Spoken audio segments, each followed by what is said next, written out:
Welcome to a special, sneak preview reading of BloodLines Book 1, Johnathan and Rebecca, by Jeremy Francis. Chapter 2, followed. Rebecca hurried through the nearly empty streets, longing for the crowds of people that populated the area during the day. In the warm safety of her office, being alone had only been depressing, now it seemed downright dangerous. She could feel eyes on her now and was afraid to look back, but was comforted by the fact that hers were the only footsteps that she could hear. The further she got from the pub, the harder it became to stay scared, so she began to slow her pace as the adrenaline rush wore off. When she arrived at the next intersection, her heart sank. She was going in the wrong direction. She sighed and turned around to backtrack, but froze instantly. The vagrant with the dead, terrifying eyes was silently standing just out of reach of the glow of the nearest streetlight, about 50 feet back.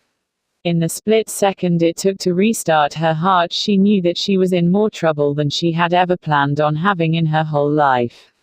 She sped off up the street as fast as she could without actually running, still going the wrong way.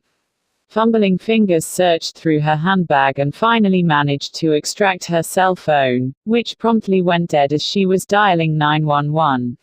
She had been so absorbed in her work that she had forgotten to charge it at the office. The useless device was thrust back into the bag as she frantically searched for the can of mace that she wasn't even sure was still inside. Once again her footsteps were the only ones that she heard, but that fact was no longer comforting since she had heard none earlier either. Finally her fingers found the cold metal cylinder and she yanked it out. "Turn left here," the quiet voice shouted firmly in her head. She was so startled that she lost her grip on the can of mace and it clattered noisily across the street. Instinctively she made a move to retrieve it, but the voice spoke again. "Leave it and go left," it said with such urgency that she did as instructed without thinking about it. The turn was taking her even farther off course and her horror deepened with a quick glance over her shoulder. The vagrant was gaining on her. "Don't look back," the strange voice urged, "you will be safe soon."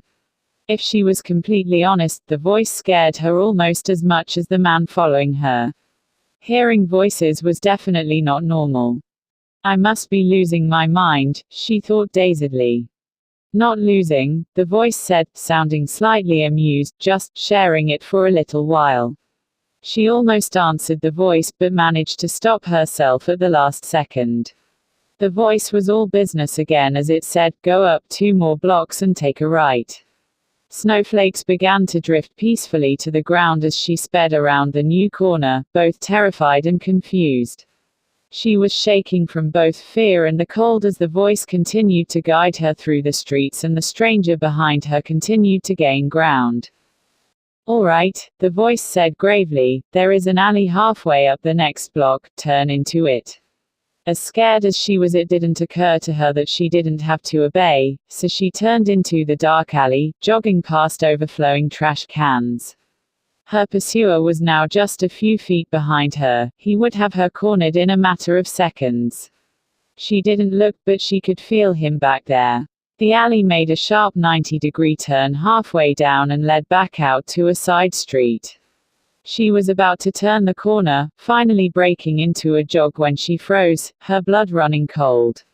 The vagrant had just stepped around the bend, in her path, an evil smile contorting his face.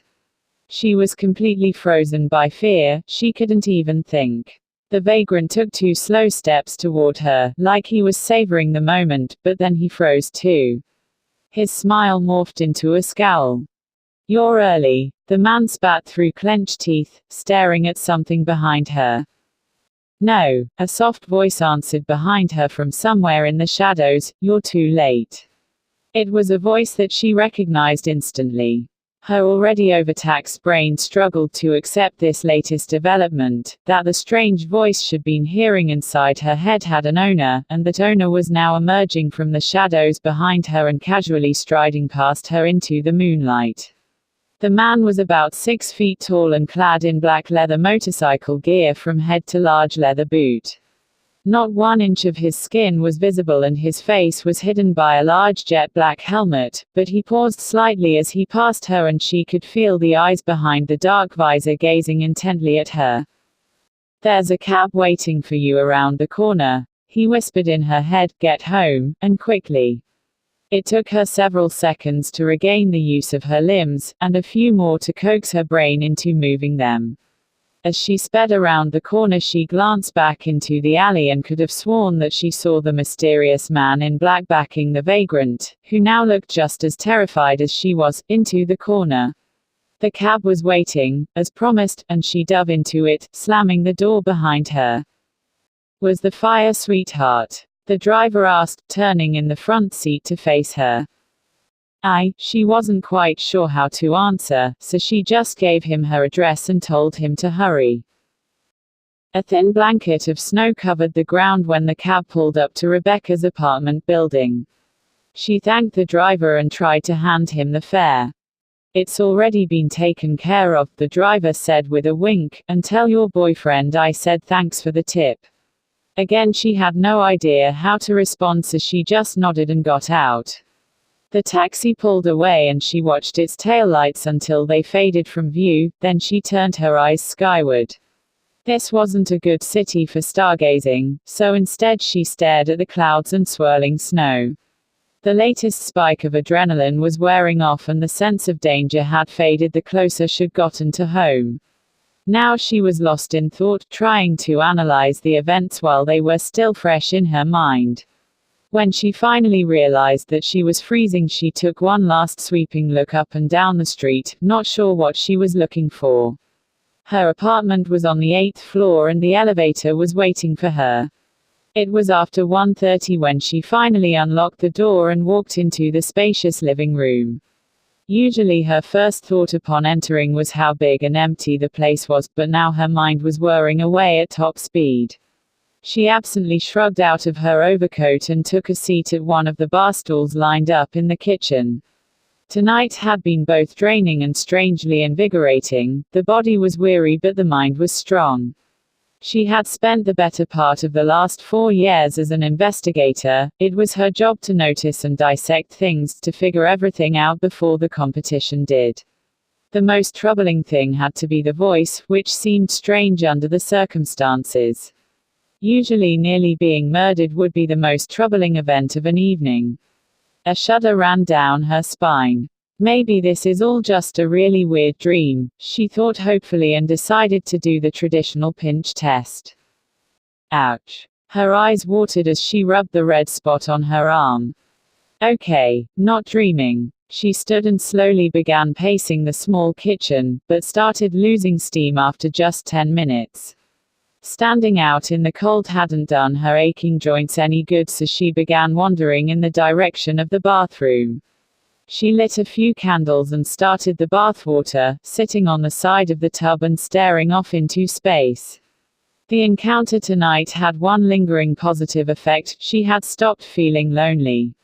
It all seemed terribly exciting now that it was over and she was safely indoors, her own personal adventure.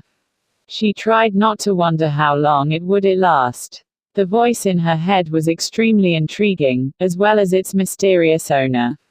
She could come up with no ideas on how the voice had gotten into her head, so she decided to worry about the latter and focus on why it was there in the first place. Her analytical mind kicked back into gear. To help me, she told herself, that much is obvious. Or was it? The voice had directed her straight into the alley where its owner was waiting. She remembered with a chill what the scene had looked like as she'd fled. Was my mystery man there for the other guy? She pondered this for a minute as she ran her hand under the hot water. The tub filled up quickly and she shut off the water and walked slowly back to the kitchen to get a glass of wine.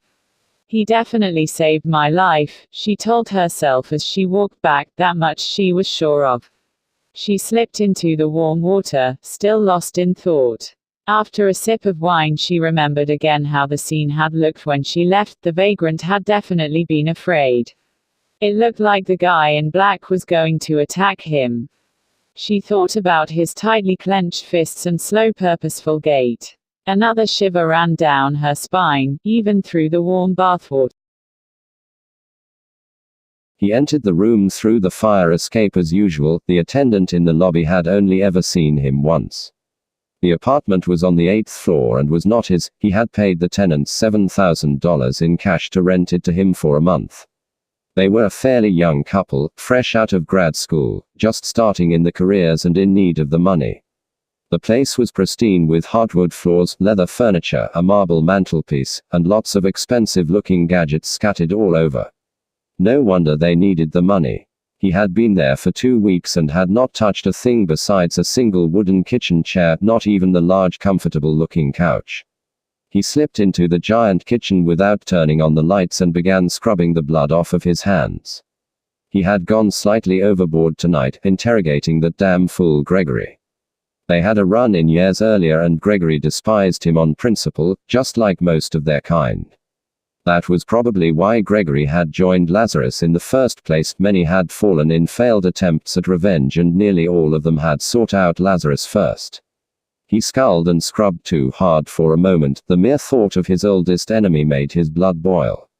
He forced a calm over himself and dried his hands off and strode off to his chair, which faced the large floor-to-ceiling windows. This apartment's location was the reason he was here, specifically the view from these windows. He sat rigid in the chair as he had done every night before, staring out at the lit windows across the street. His sharp eyes and ears missed nothing and his mind reached out as he scanned the area for danger. He hadn't expected Rebecca to come home and go straight to sleep, and all the lights being on seemed to indicate that she was a bit shaken up by the incident. He couldn't blame her, and was glad that she had no idea of the horrors that Gregory had planned for her. He fought the temptation to enter her mind, wanting to give her the privacy she deserved. There was no movement that he could see in the apartment, so he focused more on the minds around them for a few minutes. There were several of them out there waiting and watching just like he was. It was unlikely that there would be any further attempts to get to the girl tonight. Gregory had grown tired of waiting and was acting on his own. He would have been killed even by his allies if he hadn't gotten there first.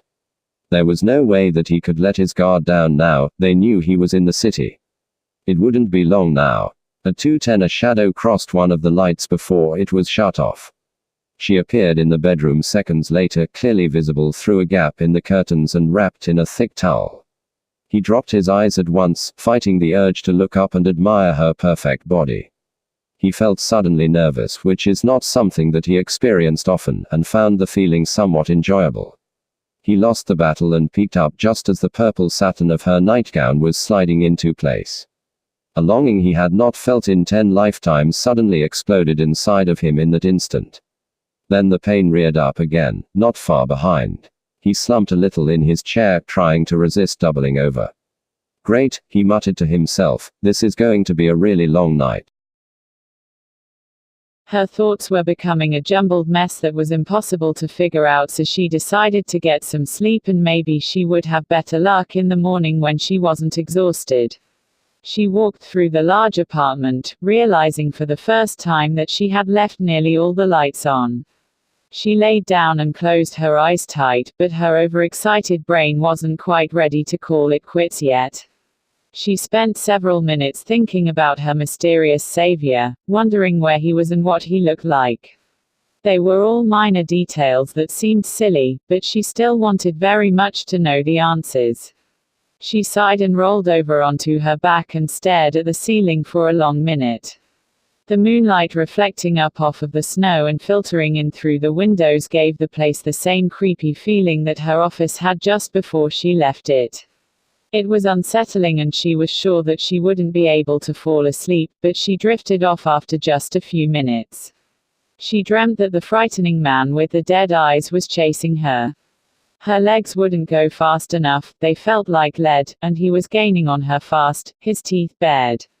He was just a few feet behind her when she stumbled and fell, sprawling out helplessly on the cold concrete.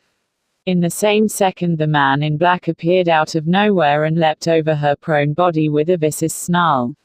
He collided with the vagrant with a loud, sickening crunching sound that echoed off of the alley walls. She scurried off to the side, trying to melt into the shadows and vanish as the man in black slammed the other man into the wall so hard that the bricks were shattered. Her eyes were wide as they watched the scene unfold before her, as the vagrant rose slowly from the rubble and the man in black moved in for another attack. He grabbed onto the vagrant's arm, and the latter's eyes widened as well in utter horror.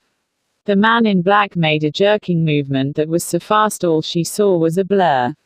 There were loud snapping and ripping sounds, and a second later she saw that the vagrant's arm had parted company with his body. His horrible, piercing scream made her want to cover her ears, but she was absolutely frozen. The screams went on and she was unable to look away as the man in black continued with the dismemberment. There was blood everywhere, splattered 10 feet up the endless alley walls, and the leather motorcycle jacket was stained red. Through the shock and horror of the moment she couldn't help noticing how gracefully the stranger moved, like the scene had been choreographed beforehand. That was when she woke suddenly with the alarm.